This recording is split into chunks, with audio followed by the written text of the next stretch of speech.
Hello and welcome back into another episode of The Hard Fowl. It's been a few weeks. Really happy to be back. Pearson, Fowler here. Collyn Taylor from home, still social distancing. You know, Collyn, I miss you, but I appreciate, I think everyone's happy that we're both being responsible in this uncertain time of social distancing. But with that being said, texted with you a little bit, had you on the local show on 107.5. We haven't done a pod in a while, and I haven't seen you in forever. So give me an update. It's been a couple weeks. How are things around your neck of the woods? I miss you. That's what that's how it is. It feels. I'm trying to think. The last time we saw each other in person was probably right before the world started to burn. Yeah, it was right before you left for Nashville, like that. Yeah. What, Tuesday maybe? The Tuesday before you left for Nashville? Either Tuesday or Monday or Tuesday, and then I went to a concert Tuesday night, and then left Wednesday, and the world stopped that Wednesday right as I got to Nashville. So. A lot of TV, a lot of I'm moving at the end of June, so starting to pack up. But staying in Columbia or the Columbia area, right? Don't scare anybody. Staying in Columbia. No. This is the pre-wedding move to get things ready to go once we knock on wood, tie the knot in October. That's right. Yeah, now, that was always planned for October, so this didn't put this off. I know some people. I guess my girlfriend's older brother was supposed to get married in May, and obviously that got postponed, and they're doing it until August. But y'all's was always planned for October, right? Yeah, always October. Okay. Much to an interesting, we held our breath a little bit booking it in October, but we made it happen. And so hopefully everything stays the way it is now. We're optimistic it's going to be like that. It's on the bye week, so absolutely no changes to the football schedule would be ideal. Appreciate it. Yeah, I was going to say it's dangerous to schedule a wedding in the middle of football season around here, but honestly, I guess it probably would have been more dangerous to schedule it during a time that we're all quarantined than it would be during football season, and it sounds like y'all got it worked around the bye week anyway, so all of that is perfect. And despite the fact that we have still been in shutdown, and obviously you said you've been watching a lot of TV, doing a lot of that stuff, getting ready to move, lots of things going on in our personal lives, there's been a tremendous amount of basketball news, especially in the last week or so. So I figured it was a good time for us to reconvene to talk about some of those things. And we mostly do South Carolina basketball, sometimes branch out to greater college basketball, and every once in a while have dabbled in the NBA. We will touch on the NBA's proposal to come back around the end of July. I think July 31st is the date they have penciled in right now. We're recording this Thursday morning, so some of this will be a little bit dated, but we'll try to keep it as fresh as possible because the NBA Board of Governors is expected to meet this morning or early this afternoon to decide when they're going to come back. And since it's basketball and there's not a ton of there's not real basketball happening to talk about, like we should be talking about Olympic basketball right now. Unfortunately, that's not the case, but we'll dig into the NBA part of it in just a minute. But we will start with some South Carolina basketball news, and I guess we'll just go maybe in order of importance is a fair way to characterize this because we found out a little bit earlier in the week that South Carolina head basketball coach, you may have heard of him, his name's Frank Martin, earlier in May, I guess this is the beginning of June now, so earlier last month, Frank Martin did, in fact, contract COVID-19. The pandemic that has, I guess it's unnecessary and redundant to say the pandemic that's, taken the globe by storm because that's kind of the definition of a pandemic, but the pandemic that we've all been hearing about that I think by now we've all had some sort of personal encounter with, but this is the first major case that we have seen within the Gamecock athletic community of someone being affected by COVID-19. Now, Frank Martin was not hospitalized. He has made a full recovery, and in fact, I think now he's in the hospital for a different reason, having ankle surgery or knee surgery or something on his leg. But he's recovered from COVID-19. But Collyn, when was the first time you heard about this? Did he actually manage to keep it completely under wraps until he announced it in his press conference, or did this leak out, but it was just kind of a hush-hush situation until he announced it in his press conference on Monday? Honestly, I didn't know about it until he announced it, and he put out a statement and kind of shared his story about it. So that was the first I had heard of it. No, granted, no one's texting me about, medical updates to coaches, and I really don't care about medical updates to coaches if they're not forthcoming about it. So I'm not digging for it, but this is the first I had heard of it. Props to Frank for keeping it as under wraps as he did. And I'm glad he's feeling better. He was largely asymptomatic. He got tested because he was going in for knee replacement surgery. They delayed that, obviously. He's having it today, which is Thursday. And he seemed in good spirits. We talked to him over Zoom on Tuesday. seemed in good spirits yesterday too. So happy for Frank. Hope everything works out with his surgery as well. And glad to see that it really didn't impact his sarcasm button, because he hit that pretty hard a couple different times, of course, for our Zoom meeting. Yeah, was he talking about, whatever drug they're going to put him on for, I guess, for the knee surgery? Because obviously, again, he wasn't hospitalized for COVID-19, but he seemed in great spirits, and obviously it seems like everyone in his family is okay. I don't know if they got tested or if no one in his family has manifested the symptoms or what exactly the situation is, but it seems like everything within the Martin household is good. I don't know what contact, if at all, he's had with his players. Obviously, they're not back on campus, so it would have just been like virtual anyway, but nobody else within the athletic department or within the South Carolina basketball program has been affected. But I don't know what conversations you've had with Frank Martin or anybody within the staff or the athletic department, but is there in some way a sense of relief that they now kind of have a case under their belt? And for Frank Martin, I don't know exactly how old he is, probably in his 50s, 55 maybe would be my guess. I apologize to Frank or Anya or anybody listening if you're offended, because that guess is wrong. But he is in a higher risk category than most of his players, and obviously a lot of the concern when we talk about bringing players back to campus, football players, volleyball players, equestrians, basketball players, whatever, is what happens if a player tests positive. But this is a case of somebody being in a slightly higher risk category just by virtue of being a little bit older, having it, being mostly asymptomatic, not having to be hospitalized, and recovering. Is there a sense that people are kind of happy to have one under the belt now? Yeah, I think so. And I think that, they're very, very happy for Frank Martin, who is 54. I just Googled it. Sorry. I gave him an extra year, and I know he doesn't appreciate that. Yeah. But, they're happy that he's safe. They have a lot of protocols for this. This is why they social distanced and didn't allow coaches and whatnot into their buildings until football, I think, got in mid-May. So, this is good news for South Carolina, and I think they're relieved that nothing overtly bad happened with him and that he didn't have to be hospitalized. It looks like he didn't pass it to anybody. So that's every last bit of good news they can get right now is important, and certainly Frank Martin not giving it to anybody and not requiring any hospitalizations or ventilators because of it is a positive step in the right direction. Right. Yeah. And again, I think probably people are feeling a little bit better that you have one in the clear before you start to bring everybody back in a full capacity, because you get sort of a small sample size of what does this look like? What's the experience like? And for Frank Martin now, he's kind of been through it. I'm sure he was scared when he first found out that he had it, and then going through the entire process and managing all those emotions and everything that went along with it is probably going to be important if it does come to pass that he brings his players back to campus and one of them gets it. Because, again, his players are going to be in just about the lowest risk category possible. So there will be, I think, some additional assurance there. And with that, I didn't actually have this written in the rundown, but I figure we might as well bring it up because everyone's kind of asking the question, and we've talked a lot about football specifically since that season starts before basketball, and football players are reporting back this week. They're going to start voluntary workouts on June 8th. But what is the timeline right now for the South Carolina? I don't know if you know men's and women's protocol, if they're one and the same, if they're a little bit varied. But what's the basketball protocol right now as far as bringing players back? Frank said it was June 29th. We heard before Frank really announced anything that it would have been late June, early July before they brought everybody back. And that kind of coincides with one of the later summer sessions. I know they're not going to have classes until I think August, in-person classes, but their plans to bring all of them on into June, and that does include your two signees in Patrick Uriel and Javon Benson.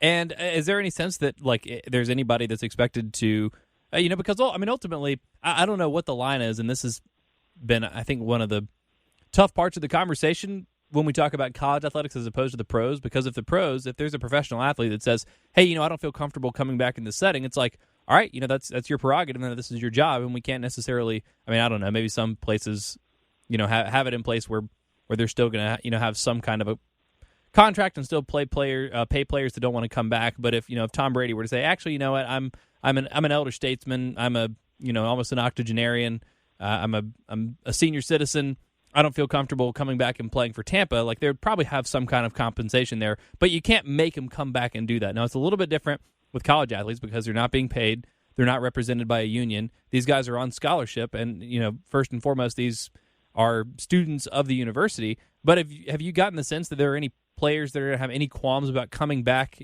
at all or that early? Not really. Rod Wilson said that all his guys are coming back when we talked to him this week. Frank Martin didn't mention any guys that weren't going to be back. Even saying A.J. Lawson was going to plan to be back in late June. So right now it looks like everybody's coming back and they'll get their tests. And there's a lot of protocols in place, whether that's at the ops building or at the basketball facility when the basketball teams come back. So it's going to be interesting. I think that everyone right now is planning on coming back, and I don't foresee that changing right now. And that includes A.J. Lawson. This was a little bit later in our rundown, but we'll just bump it up now since we're talking about it. Frank Martin, as you mentioned, said that he fully expects A.J. Lawson to be back on campus later this summer. Now, the NBA season hasn't started yet.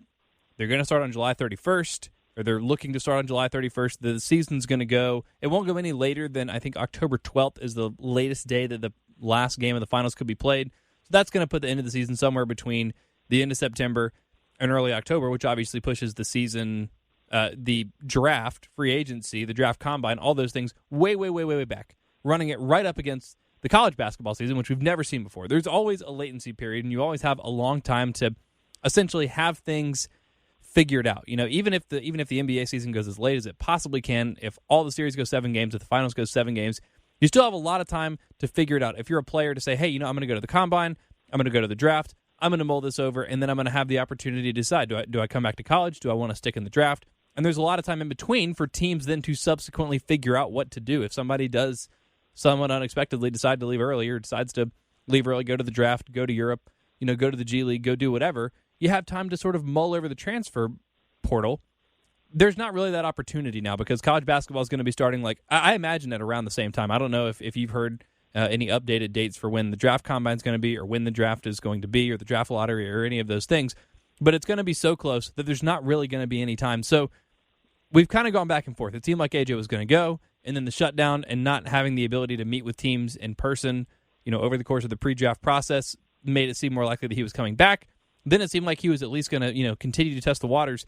It seems like things are up in the air. When Frank says that he expects AJ to come back, do you expect that to be he will be in garnet and black with South Carolina across the front this fall, or he's going to come back and kind of wait and see once we get a little bit closer to the NBA draft process?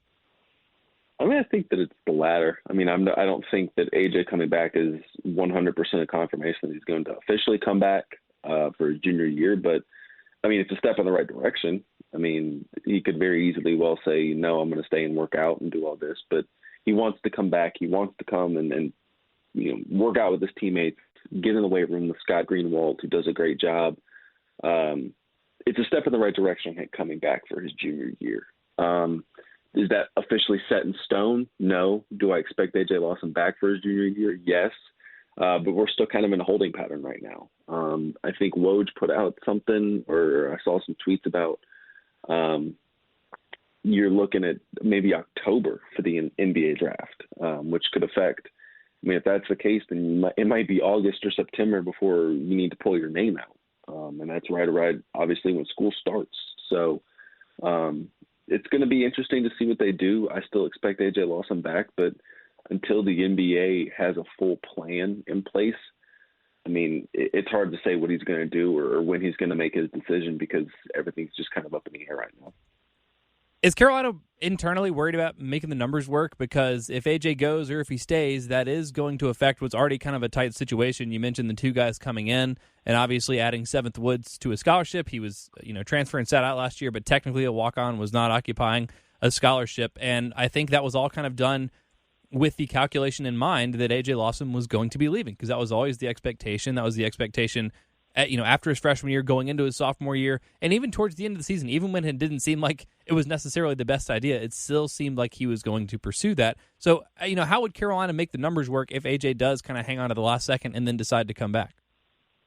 Yeah, I mean, the numbers are working right now. I mean, they have, if A.J. Lawson doesn't come back, they're at their numbers right now. They have 13 guys. If A.J. Lawson leaves and does not come back, they have a scholarship to fill, which then gets pretty interesting depending on when he does it. But you're at your numbers right now. So if he comes back, there's no situations. The Jair Bolden transfer helped with that. So it's going to be interesting to see what he does. But right now the numbers are in South Carolina's favor, and hopefully, and I think they're expecting it to stay that way, to where they're not having to make any later adds in the recruiting process. How would you even do that? Now, the transfer portal is I guess, always open, and Carolina probably already has their eyes on some guys, but they probably haven't gotten far enough down that road to have any specifics. But, I mean, how hard is that to add someone a month before the season? I mean, it'd be interesting. I mean, I don't want to see what it looks like, but, I mean, they're always recruiting. I'll give them that. They're always keeping an eye out for guys, and with this pandemic, you're seeing a few guys from the 2021 class reclassified to 2020. You're seeing, an influx of transfers. So there's guys in the portal that can be had. But they're always recruiting. They're always kind of keeping an eye out just in case there is a transfer in the middle of June, or if A.J. Lawson decides to stay in the NBA draft. But right now the numbers are working out, and Frank Martin said he's not expecting anybody else to transfer, which leads me to believe that you're going to probably sit at this roster heading into next season, and South Carolina is very, very happy with it. Not South Carolina specifically, and I don't even know if this would work, but certainly there are some connections. But I was a little bit surprised to see Andrew Nimhard, decide to come back to college, but then also announce that he was going to transfer from Florida. Do you know anything about that decision? Do you know where he's looking? And do you know if South Carolina has contacted him as a sort of potential contingency plan? We know he and A.J. Lawson are Team Canada teammates, so I guess the only way there would be a roster slot open, barring something unforeseen, would be A.J. Lawson leaving. So maybe the idea of like teaming them up wouldn't be there as a temptation, but as a guy that's a very successful guard in the SEC that has an NBA future, again, just walk me through what you know about that process and if there has been any contact there. As far as I know, there hasn't been any contact. I've seen a lot of big-name schools get involved with Andrew, and I'm thinking he might end up at one of those. Right now, South Carolina really doesn't have a spot available for him, like we talked about, but I don't think they've offered. I haven't heard about them talking with him, but you never say never. I think that he does end up somewhere else other than South Carolina right now, just because he does have, some of the biggest names in college basketball calling on him, and that's more than likely how his attention is going to be focused. Yeah, so that was just I guess an attempt to get a little bit more attention, because it's not like Florida's not on TV and it's not a name program and people aren't watching him playing at Florida. So, I mean, is it just, does he feel like if he has a deep run to the NCAA tournament that he can get more exposure and that Florida's maybe not equipped to do that? But, it makes sense when you see guys transfer from schools that are maybe in the bottom half of the country in terms of exposure, in terms of size, but Florida's a big, big program and a big conference. It's weird. He's coming back and to school, obviously, and he would walk into a Florida room that's bringing in, I think, a McDonald's All-American, or has a former McDonald's All-American, and Trey Mann, and the recruiting class is good, and you have guys on that team that are legitimate pro prospects, especially Scotty Barnes, who are coming back, and the minutes are not going to be what he might have gotten this year. It's kind of what I think his rationale was like, hey, listen, I won't be able to have the same opportunities in 2020, 2021 that I had in 2019, 2020, because the talent around me is so good that I'm not going to be the number one on the team. I'm going to be a part of 3 or 4 guys that are really, really good together. And that's just not the same exposure as you could say if you're, an Obi Toppin who is on a good team and a great player on a good team, rather than being a good player on a great team. That makes sense. Yeah, I mean that does make sense. But for him, I feel like he had. I mean, I guess not, because I guess whatever kind of commendations or draft grades that he got in sort of the pre-draft process were like, yeah, probably makes sense for you to stick around in college. And maybe I'm just guilty of a little bit of like selective viewing, because I watched a decent amount of Florida last year and he was good. I think probably his best game of the season, or at least the best one that I watched, was that South Carolina game where he absolutely lit the Gamecocks up. I think finished with 21 and 10 on very efficient shooting. But he has size, he has great vision, really good feel for the game. Showed a little bit of that outside shot, at least against South Carolina. I don't know what the rest of his shooting numbers look like, but he seems like he's a guy that has that upside anyway. So I guess I'm just kind of like rambling here and going back to the point that I was surprised, and it sounds like you were surprised. So maybe nothing more to say about that. It's just weird and you probably watched a little bit more of Florida than I did. Was that South Carolina game that much of an outlier? I know he didn't normally score that much, but I mean that's about the level that he's capable of. He wasn't like really, really overperforming like a normal level for him in that Carolina game, was he? No, I mean I think that was the top end of his performance. I mean he certainly had some clunkers. I mean what college kid hasn't, but I mean, when we're talking about what Andrew Nembhard is at his peak, is one of the best point guards in the SEC, therefore one of the better point guards in the country. I think another year would have benefited him, is going to benefit him, just to continue to get stronger and develop his game. But, I mean, if I'm Andrew, I'm probably staying at Florida. But then again, I don't know who he has in his ear. I don't know what his thought process is in terms of how he wants to get more exposure, because his goal is obviously to play in the NBA. So I'm not going to fault the kid for doing what he thinks is best for his career. But it's going to be interesting because I do think that he was one of the best point guards in the SEC last season. And he'd be a junior coming back to do almost the exact same thing. Or a senior, I don't know what year he is, but he'd be one of the probably top 10 players in the SEC in all SEC selection next season, and to give that up is kind of it's a little shocking to me. Yeah, I agree. I just was surprised by it, but as soon as I saw that go across the ticker and it was like Andrew Nembhard to transfer from Florida, the first thing I thought was, you know what, he and AJ Lawson know each other, they like each other. Frank Martin's seen him play, several times, probably has a lot of respect for him, probably knows him. I don't know what kind of relationship Frank has with Andrew, other than just, hey, we play Florida, and Andrew plays for Florida, so there's that right there. But I was thinking about what that backcourt could look like, and I wouldn't be able to work for South Carolina because again, the only way that they would likely have another roster spot would be if AJ leaves, in which case you're losing sort of the primary connection there, and you're already talking about a very crowded backcourt. I mean, a backcourt that's crowded enough that Jair Bolden felt like he needed to go ahead and transfer. Obviously, bringing in Seventh Woods. And having some of the the freshmen step up, and AJ Lawson probably coming back, so it doesn't really make sense. But if South Carolina were able to do that, I mean, they could just put 5 guards out there and say we're going to score 100 points a game. Yeah, which would be fun for me to cover. I love covering. I mean, teams that get up, and South Carolina's going to be a team that gets up and down the court. But I mean, to have. If you bring in Andrew and if we're playing this game where Andrew Nembhard and AJ Lawson are on the same court together, you could potentially have 3 NBA players on the court at the same time with, Jermaine Couisnard and all those guys too. Oh my gosh. Okay. So let's do this because we're in complete la-la land now. And, for the record, if anybody, I don't know how you do this in a podcast, but if you're just tuning in, Andrew Nembhard's not going to come to South Carolina. I just had the thought and now I'm playing it out. So I guess you have Jermaine Couisnard as your point guard, and then probably Trey Hannibal as your 2, and then probably Nembhard the 3, AJ Lawson the 4 because he's a little bit bigger, and then maybe we'll throw Keyshawn in there. I know not a guard, but a wing, and just let him play the 5. If we're gonna take this to the most ridiculous extreme possible, that's it, right? I mean, it has to be, right? Hell, why not just put I'm trying to think if we're gonna go Couisnard. Hell, you could put AJ at the 5, 7th at the 3. Oh, yeah, I didn't even put 7th in there. Yeah. Oh, my gosh. Okay, what happens? What happens if Carolina does it? They have no rim protection. They probably get murdered on the glass, but their pace is going to be astronomical.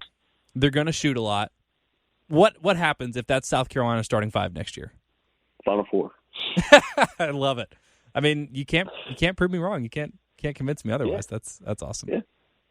That'd be cool. But again, unfortunately, that's not going to happen, but I will be very curious to see where he lands and curious to watch him because, again, the one game that I saw him play in person, he absolutely caught my attention. I think he'll probably be a very good player wherever he ends up next year. Probably end up in the NBA at some point, and hopefully AJ can take that step as well. The other big piece of basketball news that we need to get to, specifically for South Carolina, is, of course, if you haven't heard by now, that longtime South Carolina assistant coach Perry Clark has announced his retirement. He is 68 years old. He's been around the game of basketball for a very, very, very long time. I'm looking at his Wikipedia page right now. Been coaching since the 70s. 1975 was the first assistant gig that he had, and he's been everywhere. Penn State, Georgia Tech, Tulane as a head coach for a long time, Miami, Texas A&M, Corpus Christi, and then, of course, spending the last 8 years at the University of South Carolina. Collyn, I'll ask you, kind of like I asked the Frank Martin COVID-19 question, was this something that you saw coming down the pipe? Was there an expectation this was going to happen if not this offseason, then like maybe sometime in the near future? Or did you find out about this and were kind of surprised like the rest of us? Surprised is probably not the right word. I mean, these conversations had been going on for about a month, is what Frank Martin said. And, I mean, it's not shocking. Perry's obviously a little bit older, getting close to 70, by the time most people in regular professions retire. And it's just one of those things where he's older. He wants to kind of get away from it. And I was not shocked by it. I'll put it that way. I think that, this is something that had been coming now for a couple months. And all the best to Perry in his retirement. He was very fun to cover. We had a lot of good talks in interviews, just kind of, discussing things off the court. So really, really, really good basketball mind. Really smart. Was a really valuable part of the staff, and I'm excited to see where Frank goes because he has a few ways he could go with his hire, and it's going to be really, really hard to replace a guy like Perry. Right. And a guy that's been around the game of basketball, so has those relationships, that's seen just about everything the game of basketball can throw at you. And with basketball, it's a little bit different. You don't have the droves of assistant coaches that you have in football. Now, I mean, you're talking about rosters of 15 people instead of 85 plus walk-ons, so I guess it makes sense that you would have fewer people. But in football, it's easy to specialize. You have a linebacker coach. You have a defensive end coach. You have a safety coach. You have all these things. There's obviously, the opportunity for specialization there because you have so many people that you're dealing with. And in basketball, I guess all assistant coaches have to be a little bit more well-rounded because you have fewer of them. So you need guys that can both recruit and sort of approach the game, from the schematic way and draw up the game plans and break down film and do all of those things. It sounds like Perry Clark, not to diminish what he did as a recruiter, but it sounds like, at least the way that Frank Martin talked about him and from what you said there, it sounds like the schematic part of what he brought to the game and what he brought specifically to South Carolina was maybe, 1A on his job line, and, 1B would be, recruiting and some of those other things. So can you just give me a little bit of behind-the-scenes look of what that looks like? And maybe just as a way of illustrating, kind of break down how the roles of this, like what are the roles of everyone on Frank Martin's staff as of like last year? Like on a Monday, what's Frank Martin doing? What's Perry Clark doing? What's Bruce Shingler doing? What's the breakdown of how the assistants kind of approach their jobs? Yeah, so when you're a college basketball assistant, you have a lot of different duties. I mean, you're doing some scouting reports. You're doing the way college basketball works on the scouting report is each coach is assigned different scouting reports. So let's say, South Carolina plays Auburn, Florida, and Texas A&M, boom, boom, boom. For, Perry Clark could have Auburn, Chuck Martin would have, Texas A&M, and then Bruce Shingler would have Florida. So it's kind of like divvied up. So every coach is not scouting every team, and then they come and they pitch it to Frank and do that. So that's one job of it. And then the rest is obviously recruiting, planning practice, player development, handling things that go on inside the team.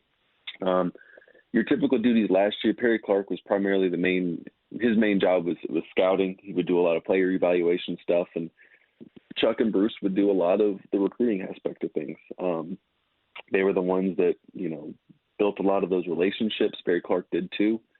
He's heavily involved with John Butler, who obviously is an in-state kid. I think he's the number 64 player in the country in the 2021 class who South Carolina is actively recruiting. And so Perry would handle a lot of the scouting stuff, and Chuck and Bruce would do the scouting stuff too. Don't get me wrong, they didn't do that, but they also did a lot of the relationship building, recruiting stuff that went along with it. So that's not to diminish what Perry did. For those that are listening, don't think that I'm doing that. But what I'm saying is that, Perry really, really focused on the scouting stuff. He was good at it. He was a very, very good liaison is probably the right word for Frank, just to kind of bounce ideas off of, because he was a head coach before, a pretty successful one at that. And then Chuck and Bruce would handle a lot more of the recruiting side of things too. So that's kind of the way they divvied it up. And then everyone would obviously be involved in practice, whether that's being vocal, whether it's helping out, with player development and stuff like that. So I want to say Perry helped work a lot with the bigs. Chuck and Perry would do a lot with that. Bruce and Frank kind of works some more with the guards. Frank, obviously, a little bit more hands-on with everybody. But Chuck, with all that stuff, too, is they work kind of in tandem, too. So Chuck worked with Seventh a little bit on the side about getting his jump shot fixed. So it's kind of a smorgasbord. But that was a really rambling answer. I hope that answered even a little bit about what staffs do and kind of how those responsibilities are divvied up. No, yeah, I mean, that's perfect. That's exactly what I was looking for. Because, again, it's a little more clear-cut. It's easier to figure it out in football. And, in baseball, you have a pitching coach and a hitting coach. It's like, what do? They coach the pitchers and they coach the hitters. So because it's a little more fluid in basketball, I've always been curious about it. And it, I guess, just gave me an opportunity to get your take on that. So that's perfect. Now, the other thing that I wonder, since obviously they're all involved in practice, as you mentioned, it might take all three of them because Frank Martin is the best bad cop of all time. But does one of those three guys, again, just talking about the staff last year, because Perry Clark's not going to be there next year, so I don't know if Chuck or Bruce already was or if they're going to step into that role. But of those three guys, which one was the good cop, like the friend to all the players when Frank was being hardest on him? I mean, Chuck and Bruce do a really good job of it. I'll say that. They have a really good relationship with those players, excluding Perry, who obviously won't be on staff next year, who did have a good relationship with those guys. But Chuck and Bruce have done a really good job building that relationship. Hell, Frank's done a really good job of building a relationship with those players off the court so that they don't tune him out on the court when he's coaching them as hard as he does.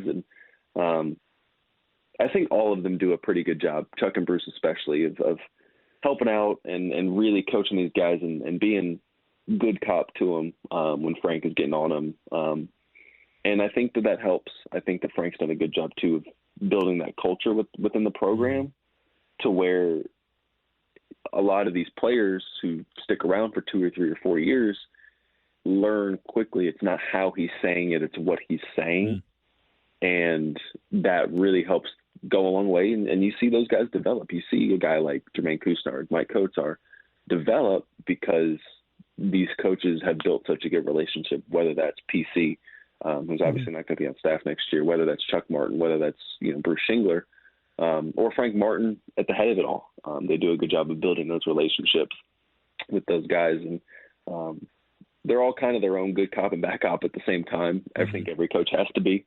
Whether that's football, basketball, baseball, whatever. But they do a really good job. That's obviously, one side of the relationship. The other side of the kind of relationship business is the relationship with recruits. And you mentioned, specifically guys that Perry Clark has developed a relationship with. It's obviously different when somebody retires as opposed to, getting fired or leaving for a new job. In both cases, there are times when it's like, well, hey, you just fired my position coach. I'm not happy about that. Or, hey, my position coach is going to a different school. Maybe I want to go there and pursue him. And again, I'm talking in football terms because that's mostly how I, think and talk about recruiting. But is there any sense? Again, it's different when it's a retirement. But is there any sense that Carolina's losing something in terms of existing relationships that Perry Clark had on the recruiting trail that might affect them down the road? Not that I can see. Not really. I haven't talked to John Butler's parents yet about it. Planning on doing that soon. But no, when you talk about Devin Carter, who obviously committed, Chuck Martin did a lot of the legwork on him, with Frank obviously coming in at the end. And then with Jacoby Wright, who's obviously announcing his commitment sometime over the next few weeks. Bruce Shingler's done a really good job of building a relationship with that family too. So Perry really wasn't as involved in those two. Bruce and Chuck were the lead recruiters on them. So especially in the 2021 class, there's really not a impact. And I mean, for 2022, you have enough time there to where if there was, which I don't think there was, the other assistant could come into and help build those relationships. And then Chuck and Bruce can obviously handle some of that too. What direction does Frank want to go now? You alluded to it earlier. There's a couple different ways he can go. He can, try to grab an expert recruiter, someone that just has all the relationships in the world, or he can try to replace some of what Perry Clark offered in terms of his expertise schematically. And again, in terms of being just an incredible veteran presence that's been coaching basketball for basically 50 years. Do you have a sense which way he's leaning? I mean, I think you're going to need to get a recruiter. I think you're going to need a guy that can help take some of that load off of Chuck and Bruce, to build some of those relationships and help out with that. Frank talked as much about that. He wants a guy that can recruit with him and understands how South Carolina recruits, because that's a big deal for Frank. So I think that this is going to be a guy that knows how to recruit, can recruit really, really well, and then help player develop, help guys get better on the court. And loyalty is so important to Frank, so I think this is going to be a guy he knows and has connections with, whether they've coached together or not, knows. And then I think we'll see from there but first and foremost, I think this is going to be a guy very similar to Chuck Martin, who came in with the reputation of a recruiter and also knows how to develop those guys. I mean, Chuck Martin pulled in Victor Oladipo, OG Anunoby at Indiana, and those guys turned into NBA players. So that's kind of how I think it's going to go. All right. Saw this earlier this week, and it raised my eyebrows for a different reason at first. Obviously, Memphis basketball team has been in a lot of headlines in the last couple of years with Penny taking over and with them grabbing a bunch of recruits, and then obviously everything that happened with James Wiseman being ruled ineligible this year. And then a little bit earlier this week, Memphis assistant, a guy that he's actually from South Dakota, which I didn't know until I looked it up, I think literally just yesterday, but had a couple stints in Memphis playing for the Grizzlies and was an assistant coach with Penny Hardaway at Memphis. Recently decided that he was going to leave Memphis. Did not say that he's retiring because he's just 40 years old, so I imagine that he will land somewhere else.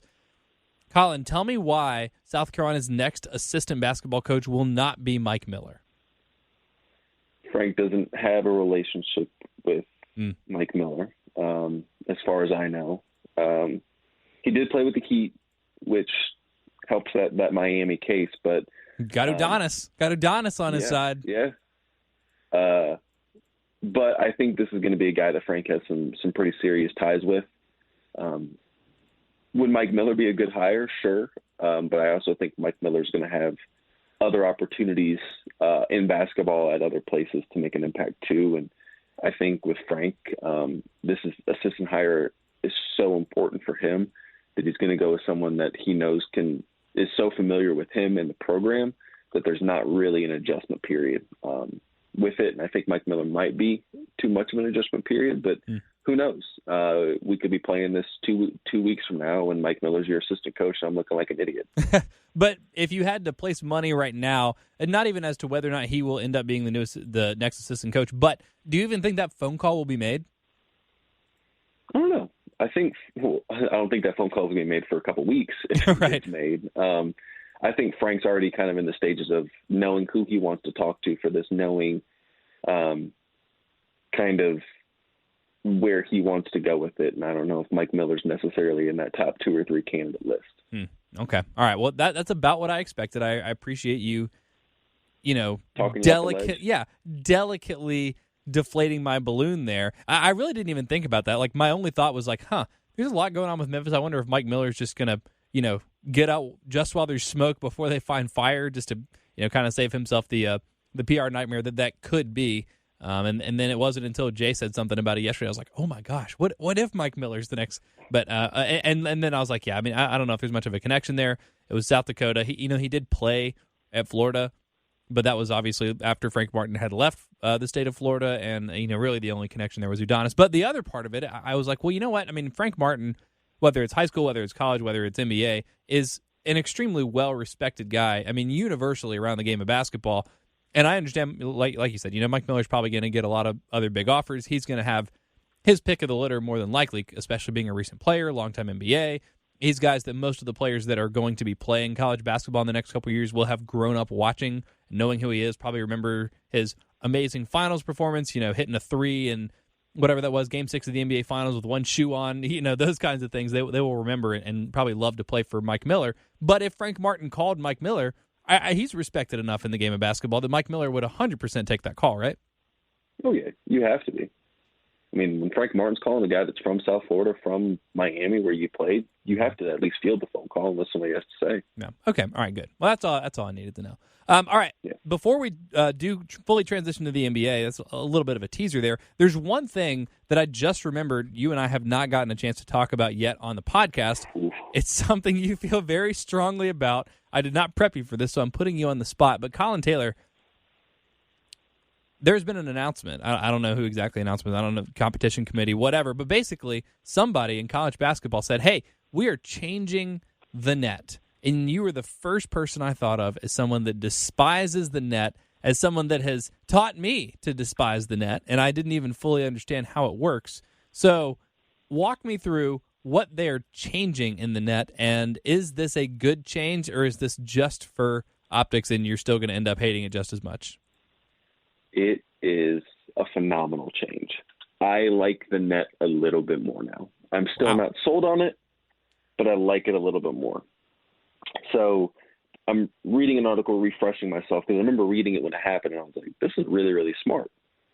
So for those that don't know, I'm reading the article from NCAA.com, which is saying will be changed to increase the accuracy and simplify it by reducing to just a two-component metric.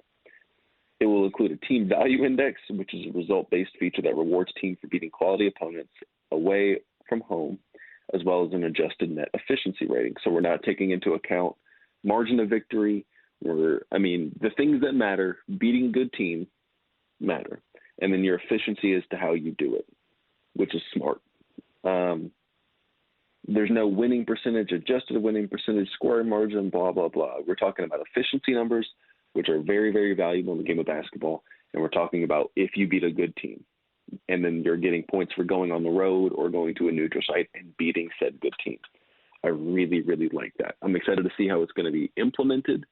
But I think this is a step in the right direction, and college basketball finally got something right. All right, that's great. Okay, I thought that this seemed like a good change when I read it, but again, I didn't understand the net as well as you did to begin with, so I was like, this seems like the kind of change that would be needed and would be beneficial, but I will have to ask Collyn to get his take, because there is a chance that it's just, this is more about, how does this thing look on paper than how is it actually practically applied, and I guess that remains to be seen. But, how does that impact how teams are going to approach the game now? Because so much of scheduling in college basketball has to do with what can we do to appease the net? What can we do to give ourselves let's just play the numbers game. And yes, if you're Kentucky and you're going to win just a boatload of basketball games every year anyway, it's not going to matter overly, other than are you the 1 seed, or are you the 2 seed, or are you the 3 seed? But for the majority of college basketball, there is some sense of we need to game the system.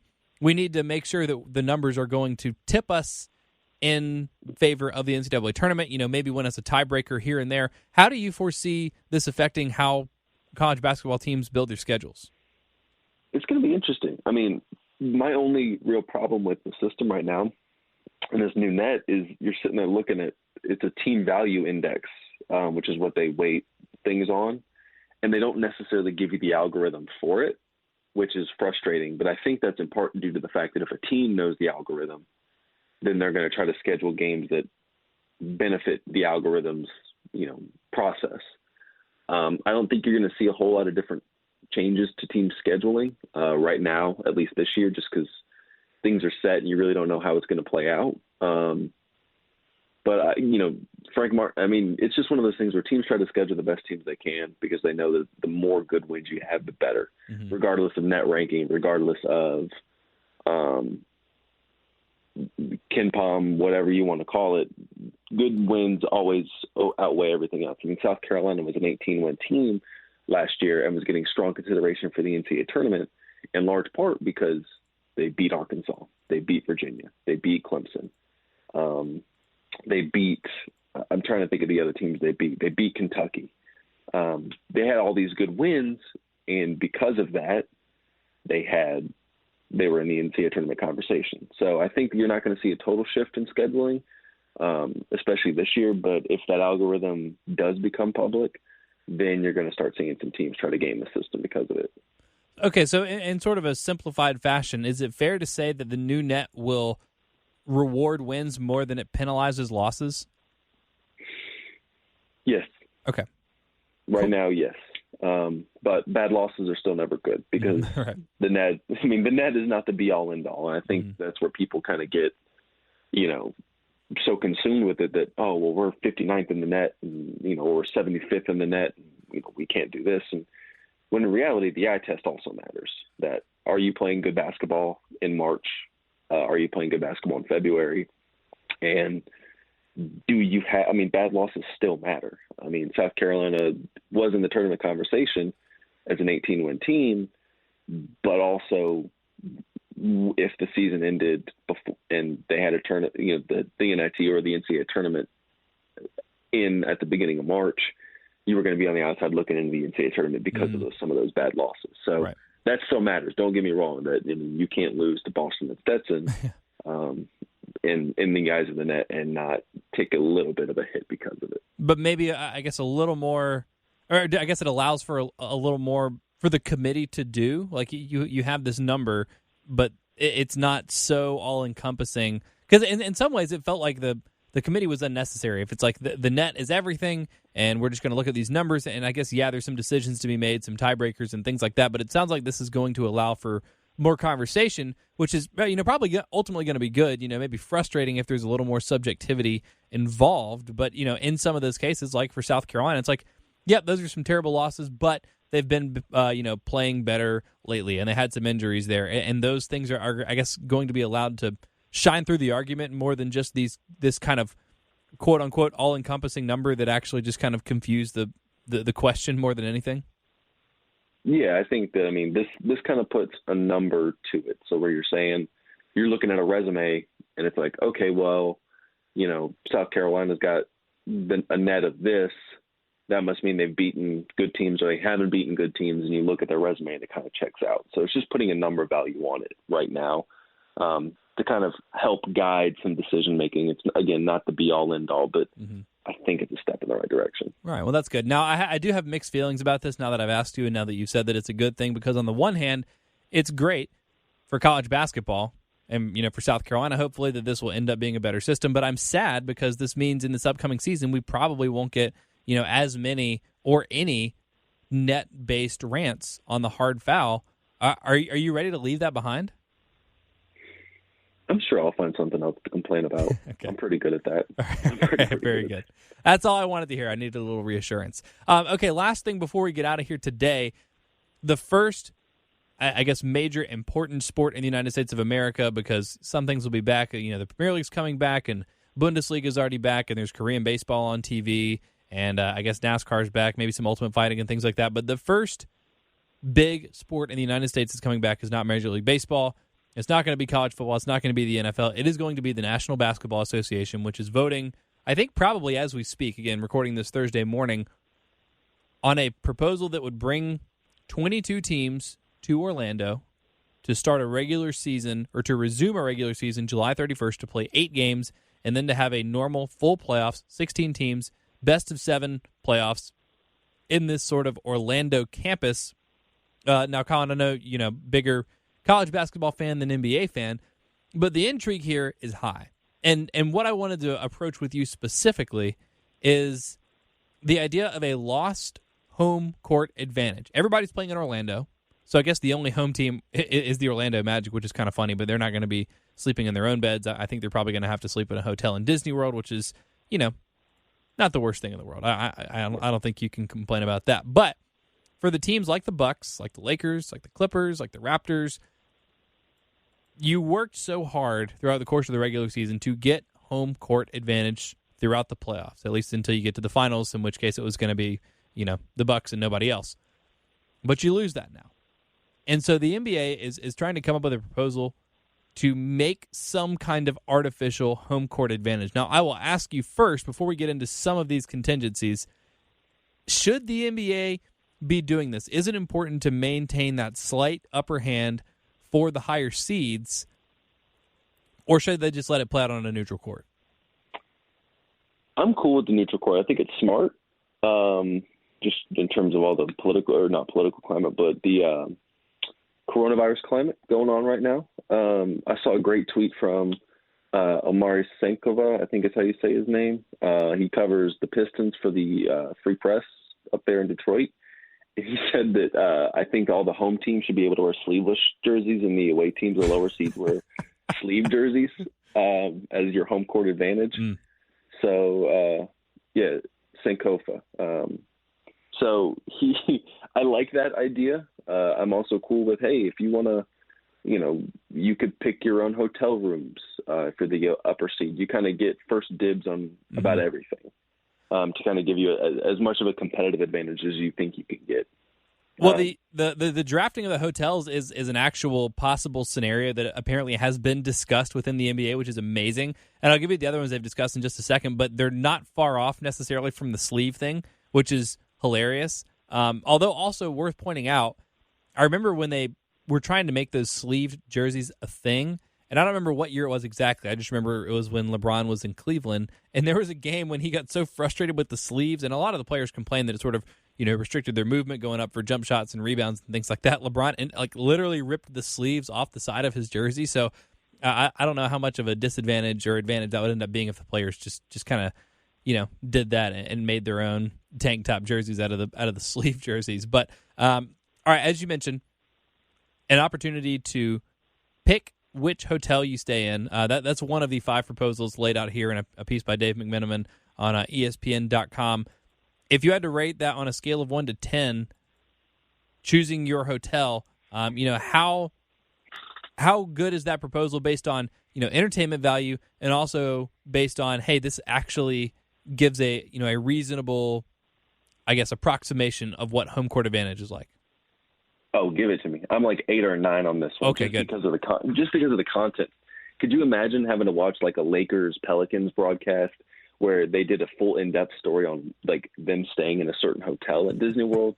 Sign me up for that. Well, and especially because we're less than a month removed from finding out that if you stay in a bad hotel in Utah where there's only one pizza place that stays open, you're liable to get poisoned. Now, Yep. I don't know if any of the hotels in Disney would necessarily be like that, and it's not like they're staying at a motel just off the interstate that has bed bugs and things like that. But I think that could be a legit psychological factor. Especially how great is it if you are the Lakers and you have the second pick in this New York? We want the hotel in Animal Kingdom where I get woken up by giraffes sticking their head in the window every morning. Like, what an incredible way to wake up. You can't go lose a basketball game after you're woken up by a live giraffe in your window. Yeah, could you imagine? I'm just here for the content on that, to where I want to read and listen to all these people have to talk about hotel choices during the NBA playoffs. Mm-hmm. That just sounds amazing to me. Not to mention the drama of I don't know what Disney considers to be their top hotels, but what if that one slides down the ladder and people are like, oh wait, why don't they like this hotel? Is there something wrong with it? And then that takes a hit in terms of the popularity. I don't know. You're right. The entertainment value, the actual content part of this would be tremendous. And this is my second favorite of their proposals laid out, again, in this piece on ESPN.com. 3 of them have more to do with basketball, and some sort of slight rule changes. And then I'll save probably my favorite one for last. So we'll go through the other basketball ones. Collyn, this one says that the higher-seeded team would be awarded the first possession of the second, third, and fourth quarters following the traditional jump ball to begin the game. Now, my understanding is this would also just be in the games in which the teams would be traditionally home. So 1, 2, 5, and 7, the home teams would get this advantage. And this could be the difference in 2 or maybe 3, or I guess 1 or maybe 2 extra possessions every basketball game. I wonder if that's too steep, too great of an advantage, because a lot of these games will end up coming down to just 1 or 2 possessions. I'm in. Just give me the weirdest basketball playoffs you can possibly give me. If you want to make it so that one is shirts and one is skins, sign me up. I'm in on all of it. I'm in on all the weirdness. We're living in a really weird time right now, and I would love it. That's true. Just lean in, embrace it. All right, if you give the lottery essentially for the hotels an 8 or a 9, what are you giving teams getting extra possessions to start quarters? 6 or 7. 6 or 7? Okay, so slightly below. Let's make it happen. I'm all in on weird. Shirts and skins, 10 overall. Right. This next one, South Carolina could have used for a couple years there while Chris Silva's on their team, and the Miami Heat have Chris Silva right now. They're definitely going to be in the playoffs, so maybe they can use it on Chris Silva, although I don't know if he plays enough to make that happen. But in this proposal, the higher-seeded team would be allowed to designate one player to be able to be whistled for 7 fouls instead of 6 before fouling out. And I think you could, again, just literally translate that. I know you get 5 before you foul out in college basketball, but I think Chris Silva needed 7 most of the time, not just the 6. But, Collyn, where does this rank on a scale of 1 to 10? 10. Give it to me. You're not going to get me anything lower than a 5 right now. I'm just all in. Like I said, all in on the weird. Give it to me. Every last bit of it. I just want to have to hear Kevin Garnett, Paul Pierce, Marie Taylor, Doris Burke. All these people have to talk about this at some point. Okay. All right. So what's the strategy on this one, though? If you get one player to designate that gets an extra foul, is that automatically going to LeBron James, to Giannis, to James Harden, and to Chris Paul because they're your best player? And if they were to foul out, it's going to adversely affect your game more than usual? Are you going to get kind of clever with it? And obviously, the Golden State Warriors are the farthest team out of the playoffs, and they're not going to make it, and they're not even going to go to Orlando. But you don't want to necessarily give that to Steph Curry. You'd probably give it to Draymond Green. But do you see the Rockets giving it to like Dwight Howard or PJ Tucker instead of Russell Westbrook? Do you see? I mean, I guess Dwight Howard plays for LA now. I'm off by like 5 years. But do you see him giving it to someone like PJ Tucker, or the Clippers giving it to someone like Pat Beverly because they're liable to get more fouls, or do you just give it to your superstar to give you that insurance? I think it's going to be interesting. I mean, that's the biggest question. I would give it to the guy that's more likely to foul out, that you need to be in the game. So, like, on that 2017 South Carolina Final Four run, if you had that, you wouldn't be giving it to Sindarius Thornwell. Mm-hmm. You'd be giving it to Chris Silva, So I think that that's such an interesting strategy to it, which is why I'm kind of interested to see if they adopt it. But I would give it to the guy that you think you need that also has the sense of fouling out. You make 2 lists: most important players most likely to foul out, and you cross-reference them and give it to that guy. I like that. All right, this next one is my least favorite, and I don't mean to say that to influence your vote, but it just seems to make the smallest impact of all of these. The higher-seeded team receives an extra coaches challenge. How many coaches challenges are you getting in the game? Yeah, I think right now they only get 1, and it seems like they just use it because it's kind of a novelty. Like I don't remember a single game this year in which it's actually made a difference, so I'm not super stoked about that idea. I mean, it's weird enough, but I mean, there's really not an intense purpose for it. No. I'm really thinking critically on it. Yeah. Okay. Now the last one, this is my favorite, and this is again like slightly outside of the actual basketball being played, but in a real concerted effort to maintain the closest thing to home court advantage that a team could possibly get, this proposal says that the higher seeded teams would be able to transport their actual hardwood home court from their home arenas to Orlando to preserve the feel of their home playing experience.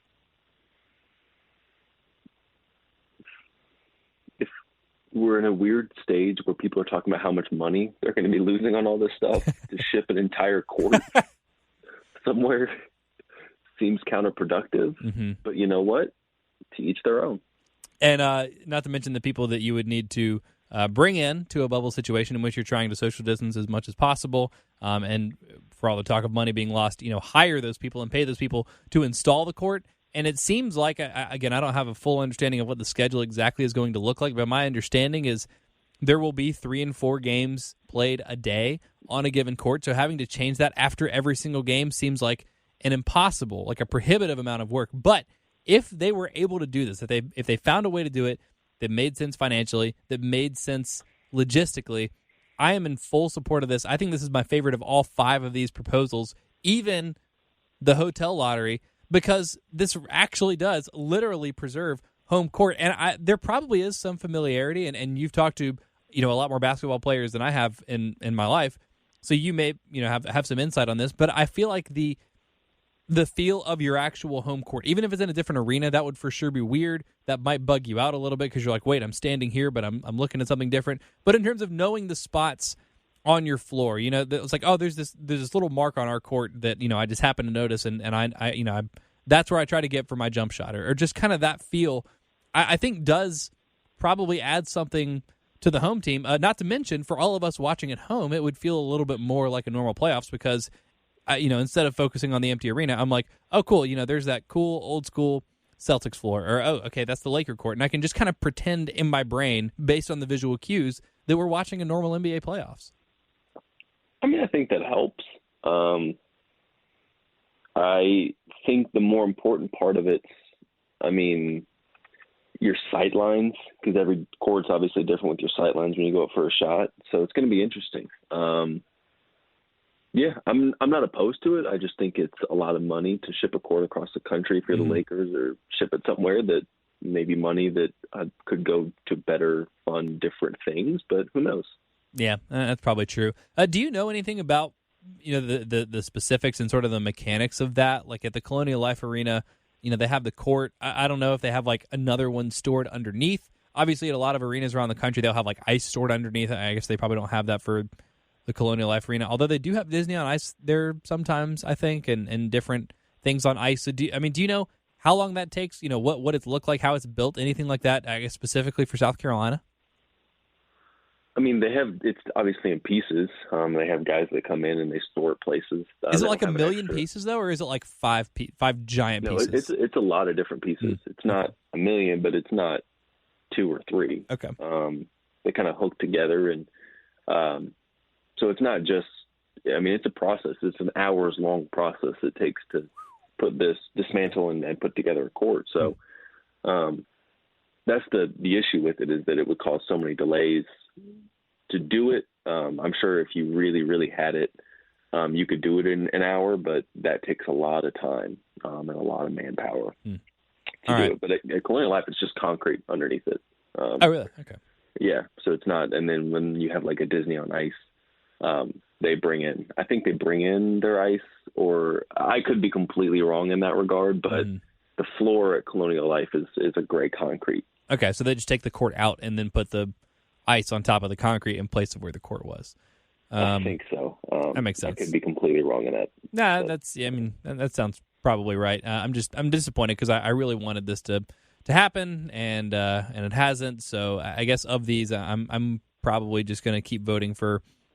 Not that my vote matters, but if I had a vote, I would definitely vote for get to draft what hotel you say. Now, the other interesting part about that is there would almost certainly be guys on the team within an individual team that wanted to stay in different places. So I guess you have to put teams in the same hotels, but like maybe Dwight Howard wants to stay in Magic Kingdom and maybe LeBron wants to stay in Epcot. What do you do there? Do you split the Laker team in half, or does LeBron just win that argument? And if so, does that actually make it worse for Dwight Howard? Is he going to play worse because he doesn't get to stay in his favorite hotel in Magic Kingdom? I don't know. And you probably have a significant advantage if you're Milwaukee, because they have Brooke and Robin Lopez, and the Lopez brothers are avid, and famously so, avid Disney fans. So they're probably going to have a slight advantage over everybody else in terms of knowing all the best spots, the best hotels, because those guys apparently absolutely freaking love Disney World, which is amazing. Yeah, I would love it. That would be so freaking cool. Mm-hmm. I'm so jealous of all the media members that are going to get to go to Orlando and just hang out at Disney World for a couple months and just watch basketball and be in like especially close proximity with all the players. They're going to get so many good stories, and it's just going to be so much access, and it's going to be really cool. All right, last one for you. Now, this one isn't written here, but I think this is actually the true best proposal, and I don't know if this is more or less realistic than the ones that we just went through, but I've heard a couple people mention this. Eric Kimmery mentioned it on my local show on 107.5 yesterday.